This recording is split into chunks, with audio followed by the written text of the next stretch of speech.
കോശിത്തറവാട്ടുമനയില് കുടുംബക്ഷേത്രത്തിനടുത്തുള്ള ഒരു നാഗത്തറ കണ്ടിട്ടില്ലേ? ഓ ആ, അവിടെ പണ്ടെന്ന് പറഞ്ഞ നമ്മുടെ വല്യമുത്തച്ഛന്റെ ഒക്കെ കാലം ആൽമരം പോലെ വലിയൊരു വൃക്ഷം ഉണ്ടായിരുന്നു. ആ വൃക്ഷത്തിന്റെ പേരായിരുന്നു ആര്യവേദ.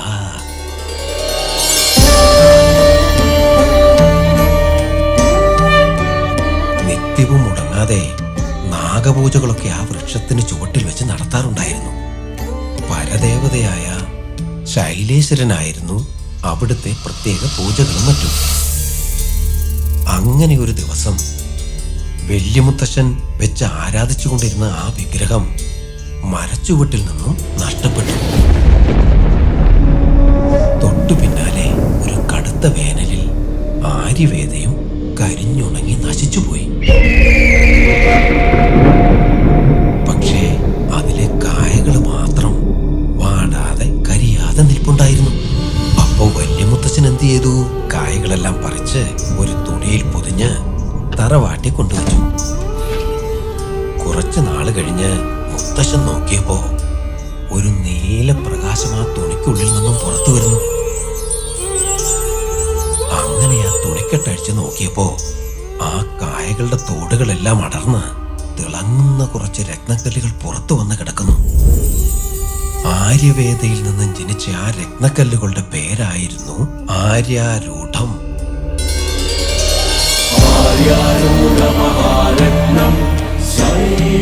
ആ രത്നക്കല്ലുകളെല്ലാം ഭദ്രമായി സൂക്ഷിക്കണമെന്നും അത് നഷ്ടപ്പെടുന്ന പക്ഷം ഈ മനയുടെ സർവനാശമായിരിക്കുമെന്നും മുച്ചൂടും മുടിയുമെന്നൊക്കെയാണ് പ്രശ്നം വെച്ച നമ്പൂതിരി പറഞ്ഞത്. അയ്യോ, മോളെന്തിനാ പേടിക്കുന്നത്? അങ്ങനെയൊന്നും സംഭവിക്കാതിരിക്കാനല്ലേ മോളുടെ അച്ഛനും മുത്തച്ഛനും ഒക്കെ മനയിലൊരു അറയുണ്ടാക്കി രത്നങ്ങൾ അങ്ങോട്ട് മാറ്റിയത്. അത് അവിടെ വന്നെടുത്തുകൊണ്ട് പോകാനും മാത്രം ശക്തിയും ബുദ്ധിയുമുള്ള ഒരാൾ പോലും ഇന്ന് ഈ ഭൂമിയിലില്ല.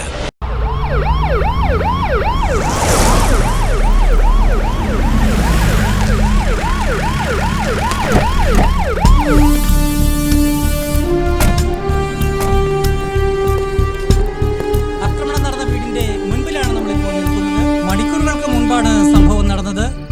സംസ്ഥാന അവാർഡുകളും നോക്കണ്ട സാർ, CCTV ഒന്നുമില്ല, ഞാൻ നോക്കിയതാ. തലവേദനയാകൂ ചിലപ്പോ. Christina madam ഹോസ്പിറ്റലിലുണ്ട്. ഞാനിവിടുന്ന് റൈറ്ററിന്റെ ഫാദറിനെയും കൂട്ടിയിട്ട് ഇങ്ങ് പോകുന്നു. ആളെവിടെ? അകത്തുണ്ട് സാർ, പ്ലീസ് കം. എഴുത്തുകാരിയെ ഇന്നലെ ആശുപത്രിയിൽ എത്തിച്ച വ്യക്തി ഇപ്പോൾ നമ്മോടൊപ്പം ചേരുന്നുണ്ട്. നമുക്ക് ഇപ്പോൾ പോലീസ് പരിശോധന ഇവിടെ ശക്തമായി തുടർന്നുകൊണ്ടിരിക്കുകയാണ്. നമുക്ക് ഇവരോട് തന്നെ ചോദിച്ചു നോക്കാം, ശരിക്കും എന്താണ് ഇവിടെ സംഭവിച്ചത്? ഇന്നലെ രാത്രി ഒരു 12 മണിയേക്കാണ്. ഞാൻ ഡ്യൂട്ടി കഴിഞ്ഞ് പോവുമായിരുന്നു. അപ്പോഴാണ് വീട്ടിൽ നിന്ന് സ്വാമി സാറിന്റെ ഉച്ചത്തുള്ള കരച്ചിൽ കേട്ടത്. ഓടി വന്ന് നോക്കിയപ്പോൾ അമ്മു താഴെ വീണ് കിടക്കുന്ന കണ്ടത്. പെട്ടെന്ന് ഞാൻ സാറും കൂടി പിടിച്ച് കാറിൽ കയറ്റി ആശുപത്രിയിൽ എത്തിക്കുക ചെയ്തു. ഇപ്പോഴത്തെ അവസ്ഥ എങ്ങനെയാ? എന്താടോ തന്റെ രൂപം? സാറിനൊരു വെല്ലുവിളിയാവോ? സാറിന് എന്ത് വെല്ലുവിളിയാവും? സാർ ഇതുപോലത്തെ എത്ര കേസ് കണ്ടതാ? എന്ന് പ്രതീക്ഷിക്കാം. നിങ്ങളുടെ മാനസികാവസ്ഥ എനിക്ക് മനസ്സിലാവും. പക്ഷേ നിങ്ങളുടെ ഭാഗം കൂടി കേട്ടതിന് ശേഷം മാത്രമേ ഈ അന്വേഷണം എവിടെ നിന്ന് തുടങ്ങണമെന്ന് എനിക്ക് തീരുമാനിക്കാൻ പറ്റൂ. അതുകൊണ്ട് തന്നെ ചോദിക്കുക, അമ്മുവിന് ഏതെങ്കിലും ശത്രുക്കളുള്ളതായി നിങ്ങൾക്ക് തോന്നിയിട്ടുണ്ടോ? അവൾ അങ്ങനെ എന്തെങ്കിലും നിങ്ങളോട് പറഞ്ഞിട്ടുണ്ടോ?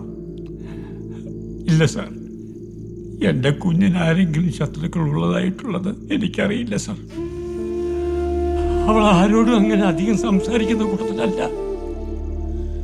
പണ്ട് ഇങ്ങനെയൊന്നല്ലായിരുന്നു.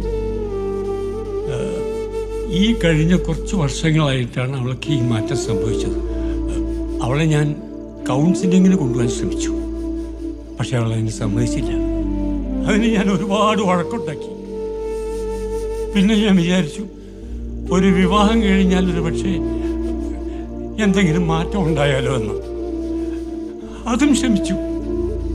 പക്ഷേ ഞാനതിന് കൊടുക്കേണ്ടി വന്ന വില വളരെ വളരെ വലുതായിരുന്നു സാർ.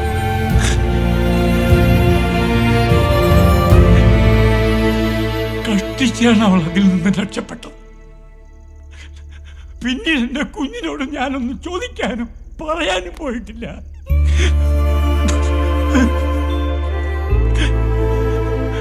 അങ്ങനെ ഏകദേശം ഒരു 2 ആഴ്ച മുമ്പാണെന്ന് തോന്നുന്നു.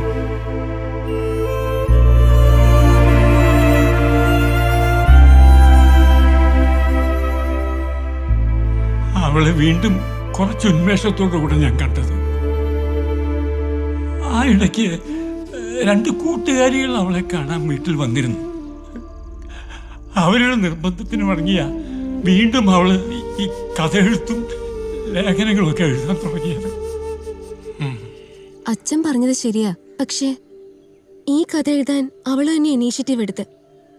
കുറെ നാളായി ഒരു മനയും ആ മനയിൽ ആത്മഹത്യ ചെയ്തൊരു പെൺകുട്ടിയെയും സ്ഥിരം സ്വപ്നം കാണാറുണ്ടെന്ന് അവൾ അന്ന് എന്നെ കണ്ടപ്പോ പറഞ്ഞായിരുന്നു. അവള് തന്നെയാ പറഞ്ഞേ അത് നല്ലൊരു ത്രെഡാണ്, അത് വെച്ചൊരു കഥ എഴുതാൻ പോവാന്നൊക്കെ. അപ്പൊ പിന്നെ ഞാനും പറഞ്ഞു ഒന്ന് എഴുതി നോക്കാൻ. ഏതാ മന? ഇവിടെ പെയ്യാവൂരിനടുത്ത.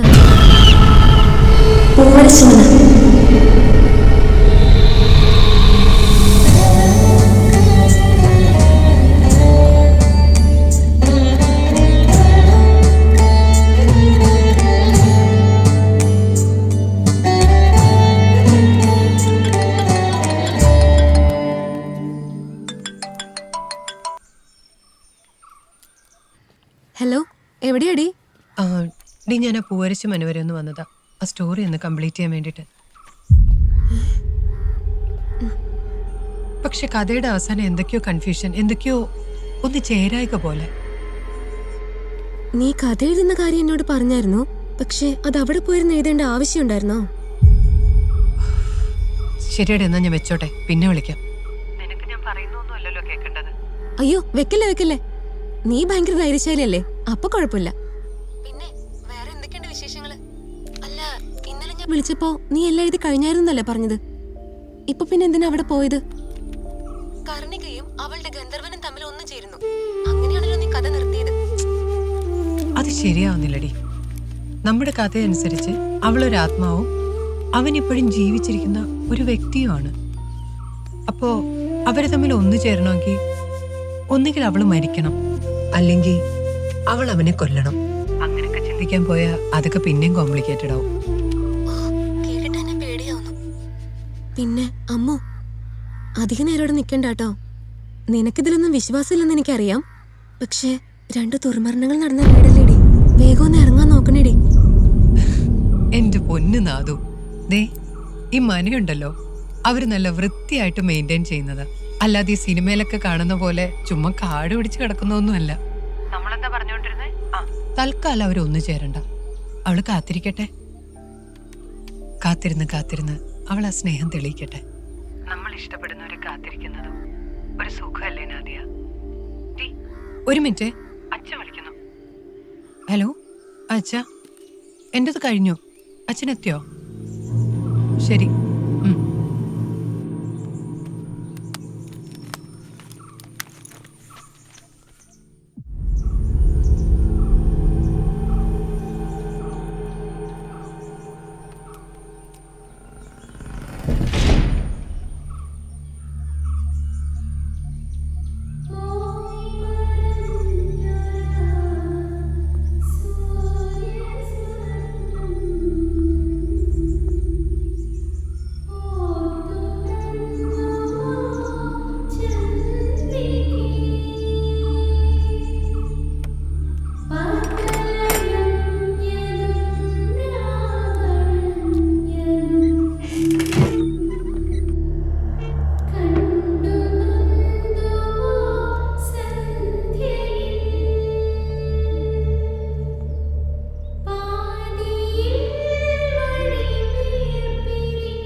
എന്തു പറ്റി മോളെ? നീ എന്താ ഇങ്ങനെ കിതയ്ക്കുന്നേ?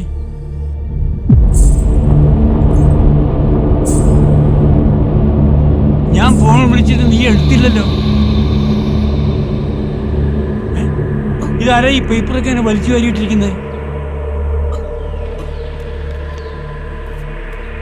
എന്താ ഇത്?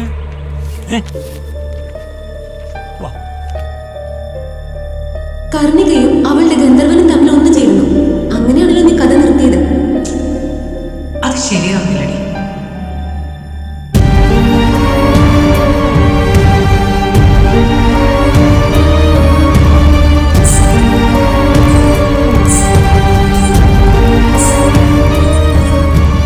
തൽക്കാലം അവരൊന്നു ചേരുന്നു.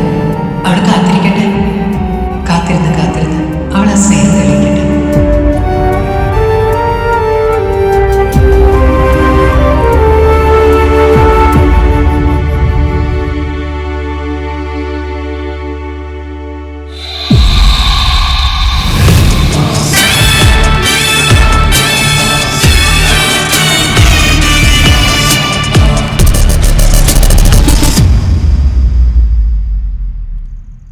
രണ്ട് ദിവസം കഴിഞ്ഞപ്പോൾ അവളുടെ ഒരു കൂട്ടുകാരൻ സിദ്ധാർത്ഥ് അവളെ കാണാൻ വന്നിരുന്നു. അവർ തമ്മിൽ കുറേ നേരം സംസാരിച്ചുകൊണ്ടിരുന്നു. അവൻ പോയി കഴിഞ്ഞന്ന് രാത്രി അവൾ എൻ്റെ അടുത്ത് വന്നു. ഒരു ചെറിയ യാത്ര പോകാനുണ്ട്, കഥയുടെ ആവശ്യത്തിന് വേണ്ടിയാണ്, തിരിച്ചു വരാൻ കുറച്ച് ദിവസങ്ങളെടുക്കുന്നും പറഞ്ഞു. അടുത്ത ദിവസം വീട്ടിൽ നിന്ന് ഇറങ്ങിയ അവൾ മിനിയാന്ന് വൈകിട്ടാണ് വന്നത്. അപ്പൊ ഈ സിദ്ധാർത്ഥ കൂടെ ഉണ്ടായിരുന്നു? ഉണ്ടായിരുന്നു സർ. അവനാണ് അവളെ വീട്ടിൽ കൊണ്ടുവിട്ടത്. അവർ രണ്ടുപേരും ഈ ഹാളിൽ ഇരുന്ന് ചിരിച്ചും കളിച്ചും എന്തൊക്കെയോ സംസാരിച്ചുകൊണ്ടിരുന്നു. അത് കണ്ടിട്ടാണ് ഞാൻ ചായ എടുക്കാൻ പോയത്. പക്ഷേ ഞാൻ തിരിച്ചു വരുമ്പോഴേക്കും സിദ്ധു അവിടെ നിന്ന് ഇറങ്ങിയിരുന്നു. ആ സമയത്ത് അവളുടെ മുഖത്ത് ഞാൻ അതുവരെ കാണാത്ത എന്തൊക്കെയോ ടെൻഷൻ ഉണ്ടായിരുന്നു സാർ. ഇന്നലെ രാവിലെ വീണ്ടും അവൾ എവിടെയോ പോയി. സിദ്ധാർത്ഥന്റെ കൂടെ തന്നെയാണോ പോയത്? അത് ഞാൻ കണ്ടില്ല. എന്നോട് പറയാതെ പോയത്. വൈകുന്നേരം ഏകദേശം ഒരു 6 മണിയായപ്പോഴാണ് അവൾ തിരിച്ചു വന്നത്. അന്നേരം സിദ്ധാർത്ഥ് കൂടെ ഉണ്ടായിരുന്നോ? ഇല്ല, അവൾ വന്നത് ഒരു ഓട്ടോയിലായിരുന്നു. വന്ന ഉടനെ അവൾ മേലെ പോയി ധൃതിയിൽ എന്തൊക്കെയോ എഴുതിക്കൊണ്ടിരുന്നു. രാത്രി ഏറെ വൈകിട്ടും അവളുടെ റൂമിൽ വെട്ടം കണ്ട് ഞാൻ ചെന്ന് നോക്കിയപ്പോൾ അവൾ എഴുത്തൊക്കെ നിർത്തി എന്തൊക്കെയോ ടൈപ്പ് ചെയ്തുകൊണ്ടിരിക്കുകയായിരുന്നു. മോളെ, നിനക്ക് ഈ ഡ്രസ്സൊക്കെ ഒന്ന് മാറിയിട്ട് വന്ന് ഈ പണി ചെയ്തൂടെ? എനിക്കൊരു ചായ താ. ചായയല്ലേ മോളെ ഈ ഇരിക്കണത്? കുടിക്കാം. സത്യം പറഞ്ഞ ഇന്നലെ രാത്രി അവളുടെ വെപ്രാളൊക്കെ കണ്ട് ഞാൻ വല്ലാതെ പേടിച്ചു പോയി സാർ. മോളെ, അച്ഛന് പേടിയാവുന്നു മോളെ.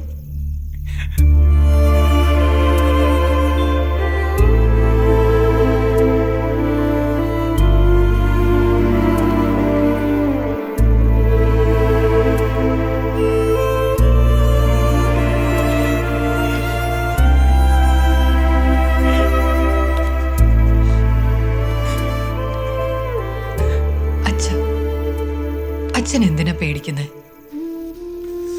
അച്ഛൻ ഞാനിനി എവിടെയും പോയില്ല. നോക്ക്, അച്ഛൻ്റെ കൂടെ ഇവിടെ തന്നെ ഉണ്ടാവും. അവള് കിടന്നിട്ട് കിടക്കാമെന്ന് കരുതി ഞാൻ താഴെ വന്നിരുന്ന് TV കണ്ടുകൊണ്ടിരുന്നു. പെട്ടെന്നാണ് മോളെ, എന്താ അവിടെ?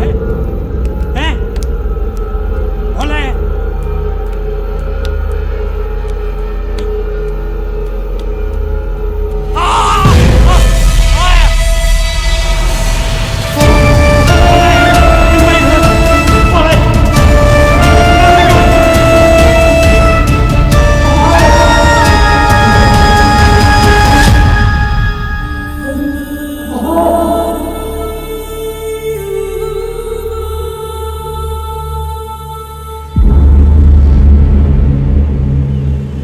പോലീസ് അവളുടെ വീട്ടിൽ നിന്ന് ഇറങ്ങി. നീ ഹോസ്പിറ്റലിൽ തന്നെ നിന്നോ. എന്തെങ്കിലും ആവശ്യമുണ്ടെങ്കിൽ ഞാൻ വിളിച്ചോളാം.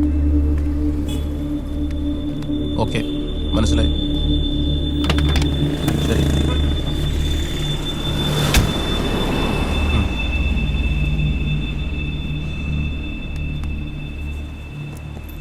അച്ചായ, ചത്തിട്ടില്ലെന്ന്. പക്ഷെ ചത്ത പോലെ തന്നെയാ. സൂക്ഷിക്കണം, അറുത്തിട്ടാലും മുറി കൂടുന്നിനവാ. ഇന്നലെ എനിക്ക് 24 മണിക്കൂർ ഭിക്ഷ തന്നിട്ട് പോയവളാ. അപ്പോൾ എങ്ങനെയാ അച്ചായ? സാറിന് വിവരം അറിയിക്കണ്ടേ? ഞാൻ വിളിക്കണോ? വേണ്ട, നമുക്ക് അങ്ങോട്ട് പോകാം.